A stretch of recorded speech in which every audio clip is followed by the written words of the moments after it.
चीन और पाकिस्तान की जानिब से अफगान हुकाम को एक आखिरी पेशकश दे दी गई है। अगर इस पेशकश को अफगान हुकाम एक्सेप्ट कर लेते हैं तो इसके असरात क्या होंगे, और अगर नहीं करते तो इससे चीन और पाकिस्तान क्या मुराद लेंगे और खित्ते के ऊपर इसके क्या असरात होंगे। आज का ब्लॉग इंतहाई अहम है इस खित्ते के तनाजुर के हवाले से, क्योंकि काबुल में एक बहुत बड़ी बैठक होने जा रही है जिसका एजेंडा क्या हो सकता है, उससे मुतालिक आज के इस ब्लॉग में आपके सामने चीजें रखेंगे। अस्सलाम वालेकुम। आज तारीख है 9 अगस्त 2025। मैं हूं रजा अब्बास। आपसे दरख्वास्त के वीडियो को लाइक और चैनल को सब्सक्राइब जरूर कीजिएगा।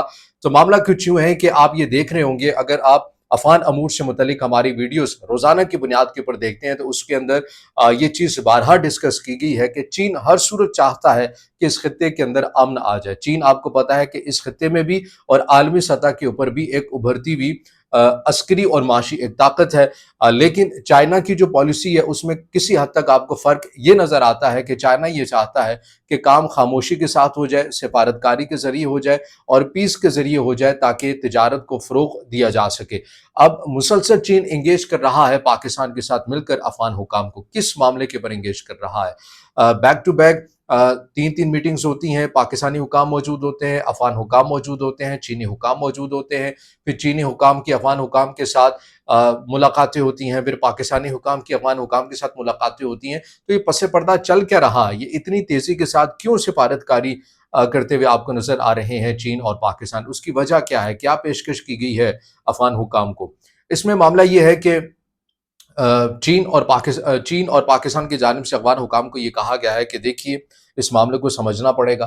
अगर हम यहाँ से सेंट्रल एशिया तक और वहाँ से दीगर ममालिक तक अपनी तिजारत को फ़रोग़ देना चाहते हैं, हम सी पैक के अंदर मज़ीद वुसअत लाना चाहते हैं, हम इस खत्ते को तिजारती पॉइंट ऑफ व्यू से एक बड़ी अहमियत का हामिल खित्ता बनाना चाहते हैं, तो उसके लिए ज़रूरी है कि आपकी सरजमीन के ऊपर जो कल अदम तंजीमें हैं, जो बदअमनी के वाक़ात फैलाती हैं, उनका कला कमा करना होगा। उनके बगैर ये मुमकिन ही नहीं है कि आप ऐसे कुछ माशी एक्टिविटी जो है वो कर सकें। अब अफगान हुकाम की सुई कहाँ पर फंसी हुई है, इस चीज़ को भी समझना बड़ा ज़रूरी है। अफगान हुकाम ये कहते हैं कि देखिए, अगर हम चाइना के कहने के ऊपर, अगर हम पाकिस्तान के कहने के ऊपर कलअदम टीटीपी के अगेंस्ट कार्रवाई कर लेते हैं, जिसे वो अपना एक ज़माने में एहसान मंद भी समझते हैं, और जिससे मुतलिक वो ये कहते हैं कि यूएन की रिपोर्ट भी आई है कि इनके जंगजू 6000 या इससे ज़ायद इनके जंगजू हैं, और अगर हम इनके साथ लड़ पड़ते हैं, अगर ये हमारी बात नहीं मानते और हमें इनसे ज़ाहिर है फिर लड़ना पड़ेगा, तो अगर हम इनके साथ लड़ जाते हैं तो हमारे मुल्क के अंदर दोबारा एक खाना जंगी वाला माहौल बन जाएगा।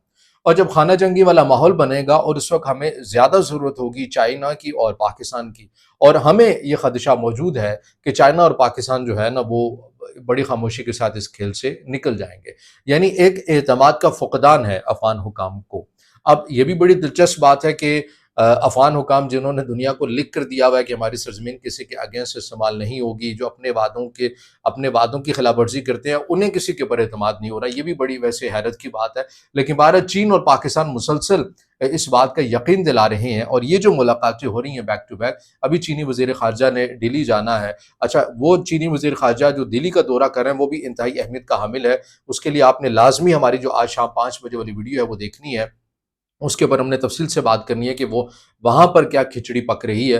फिर उसके बाद उन्होंने काबुल में आना है, पाकिस्तान में भी आना है। तो जो काबुल में चीनी वज़ीर ख़ारजा आएँगे, पाकिस्तान के वज़ीर ख़ारजा भी होंगे और अफ़गान हुकूमत के पूरी वज़ीर ख़ारजा भी होंगे। तो ये बेसिकली मुलाकात करने का मकसद ये है कि अफ़गान हुकाम के सामने जो बार-बार चीन और पाकिस्तान पेशकश रख रहे हैं कि आप इस पेशकश को एक्सेप्ट कीजिए, हम आपको आपकी मुश्किल के वक़्त तन्हा नहीं छोड़ेंगे, हमसे जो भी ताउन हो सका हम करने के लिए तैयार हैं। आप इसके ऊपर, इस रवैये के ऊपर संजीदगी दिखाएं और कमिटमेंट दें कि आपकी सरजमीन हमारे अगेंस्ट या इस खत्ते के अगेंस्ट किसी भी फरीक के खिलाफ नहीं होगी। इसमें एक और चीज़ जो मैं आखिर में यहाँ पर बताना चाहूँ, जैसा कि मैंने इब्तदा के अंदर कहा था कि अगर अफगान हुकाम एक्सेप्ट कर लेते हैं तो इसके क्या असरात हैं, और अगर नहीं करते तो इसके असरात क्या हैं। ज़ाहिर है अगर एक्सेप्ट कर लेंगे तो बेहतर है, सारी चीज़ें बेहतर तौर के पर हल हो जाएंगे। चीन और पाकिस्तान मिलकर अफगान हुकाम को मज़ीद ताकतवर भी कर सकते हैं, हर तरह से वसाइल के हवाले से भी और एक तस्वीराती नुक्ता नज़र से भी। लेकिन अगर नहीं करते, बिलफर्ज अगर ये कर लीजिए, तो फिर अफगान हुकाम आपको किस सफ़बंदी के अंदर शामिल होते हुए नज़र आएंगे?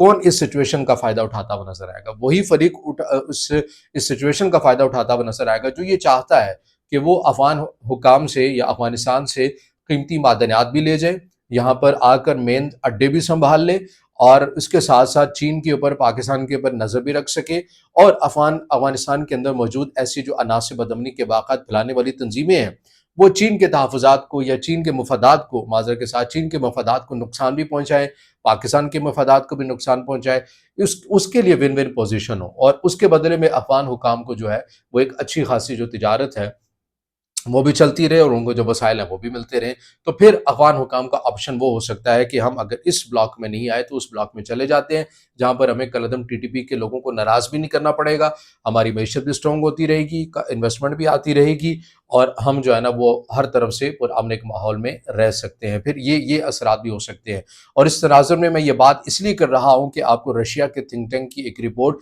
لازمی اور بار بار یاد رکھنی چاہیے، وہ یہ کہ جب رشیا نے افغان حکام کو ایکسیپٹ کیا، ان کی حکومت کو، تو رشیا کے تھنک ٹینک نے اس سے پہلے اپنی حکومت کو، اپنی ریاست کو بتایا تھا کہ آپ افغان حکام کے ساتھ جتنی مرضی مخلصی وفاداری دکھا دیں، لیکن ان کی وفائیں، ان کا جو مخلص پن ہے، یہ آپ کو امریکہ کے ساتھ جاتا وہی نظر آئے گا۔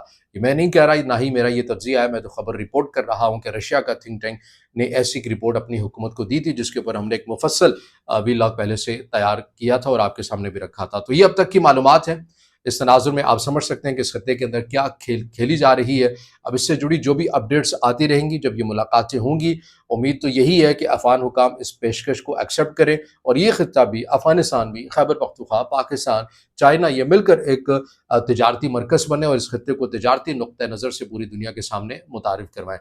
اگر آپ سمجھتے ہیں کہ ویڈیو معلوماتی ہے، پھر اسے ضرور لائک بھی کیجئے گا، اور آپ نے اپنی رائے کا اظہار ضرور کرنا ہے کہ آپ کو کیا لگتا ہے کہ افغان حکام کس گروپ بندی یا کس سب بندی کے اندر آپ کو جاتے ہوئے نظر آئیں گے، اور ویڈیو کو دوستوں تک شیئر بھی کرنا ہے، اور چینل کو سبسکرائب